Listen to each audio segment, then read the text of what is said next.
If I take the complex number 0.97 plus 0.81i and I convert it into polar form, it turns into 1.26, I'll do it over here, 1.26 cosine 40 plus 1.26i sine 40.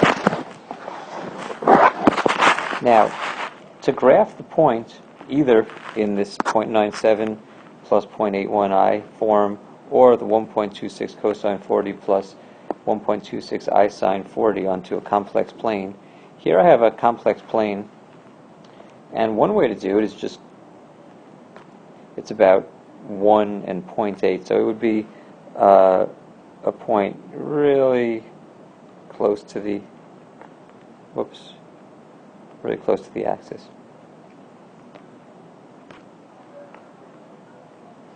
Here's a zoomed in version. So here is 0, 0, I made it red, and 0.97 and 0.81, it would be somewhere over there. Now, you'll notice on my axes I don't just have the regular perpendicular lines making the grid, but I also have these concentric circles. These concentric circles, you can see each one's radius is one more than the radius of the circle before.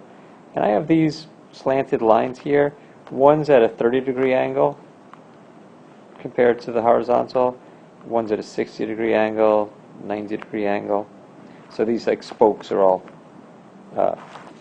30 degrees apart. Well, imagine I don't have that point anymore drawn on my graph, this 0.97, 0.81i, but instead I have it in polar form, 1.26 cosine 40. Actually, easier to graph it this way. Here I'm going to ignore the vertical and horizontal lines. If something is, if it's 1.26, that's going to be the r value, and the 40 is going to be the theta value. So if I find a circle, now my circles are all integers, but here's like a circle that's around 1.25, 1.26, right in there, about a quarter of the way. If this is 1 and this is 2, this is about 1.26. So I'm going to be on that circle. And I'm going to be at the 40-degree mark. So if this is the 30-degree mark, 40 degrees, is going to be somewhere over here. And you can see that that red point is also happens to be at the 0.97, 0.8 mark. So there's two ways to graph it, depending on if my graph paper has these concentric circles or if it has the XY basic grid on it. I want to show you how you could graph, if this is my number z, how you could easily graph z squared, z cubed, z to the fourth, and so on. So our original number is 1.26. I'm just going to write CIS 40. Now, if I want to do the other powers of this number, z to the fifth and so on, DeMorves' theorem says that I'll get a number that's also going to be in polar form, but the angles, when it's square, the angle is going to be doubled. When it's cubed, the angle is going to be tripled. Whoops, that should be a 4, that should be a 5. When it's raised to the fourth power, the angle is going to be multiplied by 4. And when it's to the fifth power, the angle is going to be multiplied by 5. On the other hand, the r value is going to get squared, cubed, raised to the fourth power, raised to the fifth power. That's going to become 1.6. That's going to become 2. The next one is going to become about 2.5. And the next one is going to become about 3.2. So these are the values of z squared, z cubed, z to the fourth, z to the fifth. But look what happens when I try to graph all of these. The first one is 1.26 CIS 40. That's, on this picture, it's kind of hard to draw because it's so small, but it's in between the first circle and the second circle, and it's at the 40-degree mark, so I'm just going to put it some kind of over there. Z squared is 1.6 CIS 80, so that's a little bit bigger. It's between 1 and 2, and the angle is going to be 80, so it's approximately over there. It's near 90. This one's 2 CIS 120, so I'm going to be on the second circle, but I'm going to be at 120 degrees. That one I can go perfectly on that one.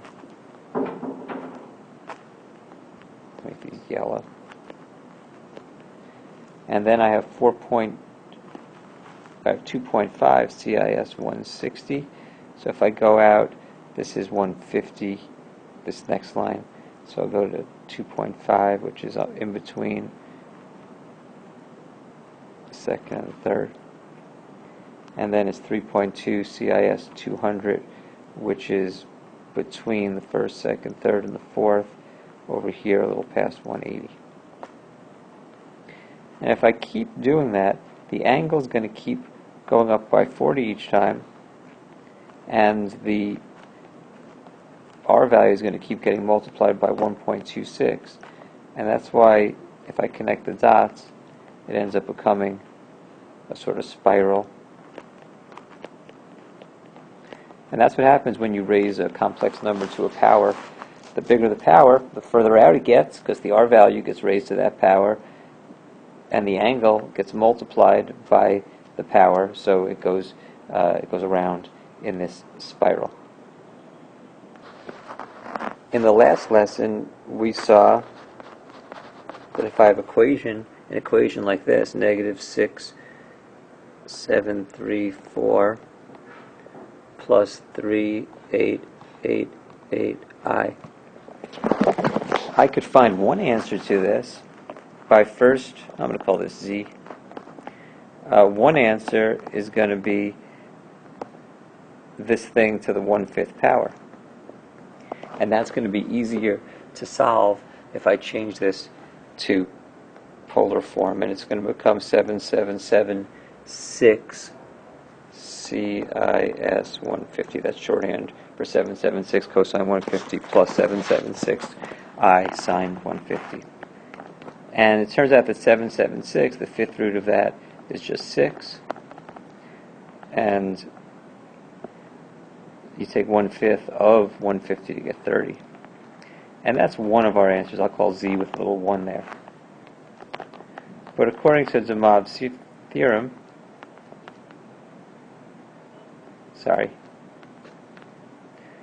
there should be 5 answers, not according to DeMorves' theorem, but there are 5 answers to this question. I want to show you how that can happen.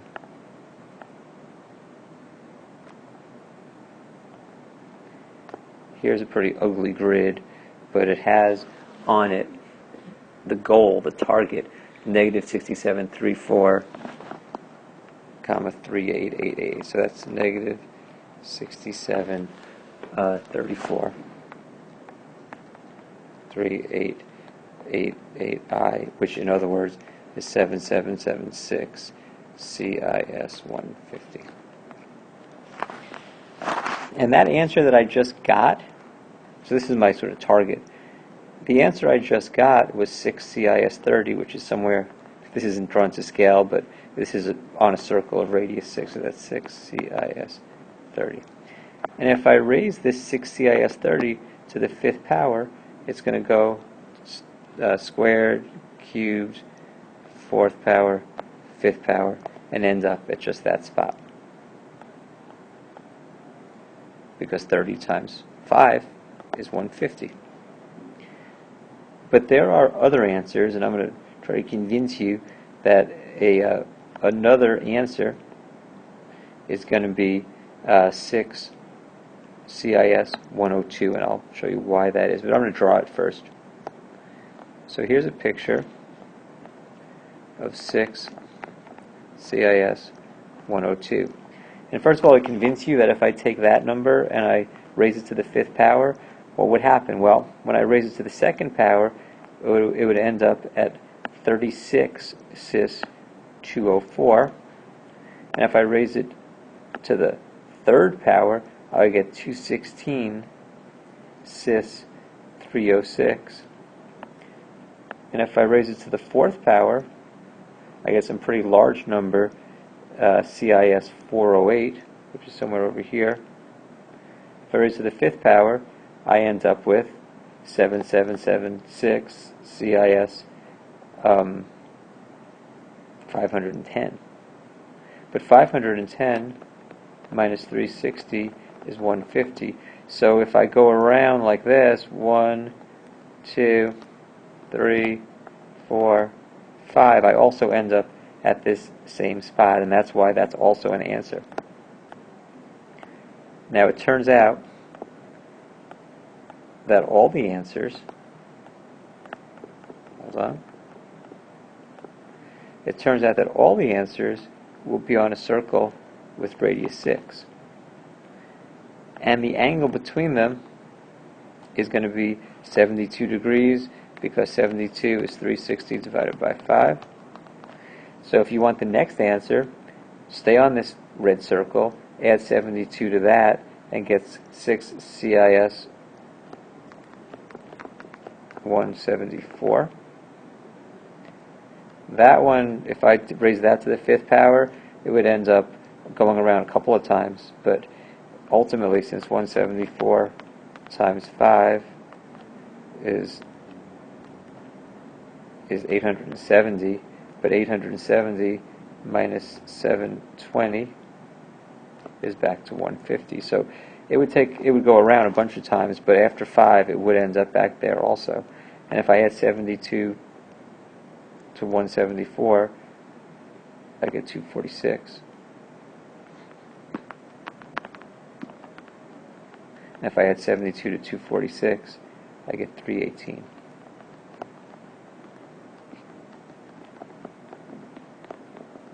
And those are the 5 answers. Any of these would make this spiral towards this point, and I'm just going to do it in different colors now. So this one would go 1, 2, 3, 4, 5. This one here would go in a different color.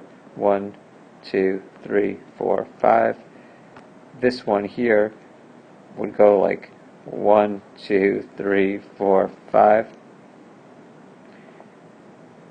And this one over here would go a really long way around, because it's already 246. So each time it would go more than halfway around the circle. It would be like 1, 2, 3, 4, 5. Anyway, they all end up there, and they all fall on a nice circle like that. Now these answers I could turn with my calculator into rectangular form also. If I use my calculator and do 6 cosine 30, I get 5.2, and 6 sine 30, I get 3. So I get 5.2 plus 3i. And these 5 answers are the answers in rectangular form. We can now answer an interesting question, which is, what are the 5 solutions to z to the 5th equals 1? By changing 1 into 1 cosine 0 plus I sine 0, that's a fancy way of saying 1, then the first answer is just going to be that to the 1/5 power, which would become, the 5th root of 1 is still 1, and 1/5 of 0 is still 0. So this actually just becomes 1. But what's neat about this is, for one thing, I could draw the 5 answers now, even without. So one of the answers is just the number itself. But if I make a circle with that radius, and again, this is to the 5th power, so 360 over 5 equals 72, I would just need to go 72 degrees, 72 degrees, 72 degrees, 72 degrees, and I get all 5 answers. They're going to be equally spaced. If it was to the 4th power, there'd be 4 answers. They'd all be 90 degrees apart. In polar form, the answers are 1 CIS 0, 1 CIS 72, 1 CIS 144, 1 CIS 216, and 1 CIS add 72, get 288. 1, 2, 3, 4, 5. So those are the 5 answers, and I could turn those into rectangular form if I want to. Now, this is a special case where they're all multiples of 72. That didn't happen in this last example because the first thing didn't end up at 0 degrees, it was at 30 degrees, so they were all 72 degrees apart. Notice that this 150 here is not, that's just kind of out here. That's the question, that's the thing I'm trying to get to. So don't be surprised if this doesn't sort of match up with one of these 5 spokes. Okay, and that's how you can draw all the solutions to an equation that looks like this.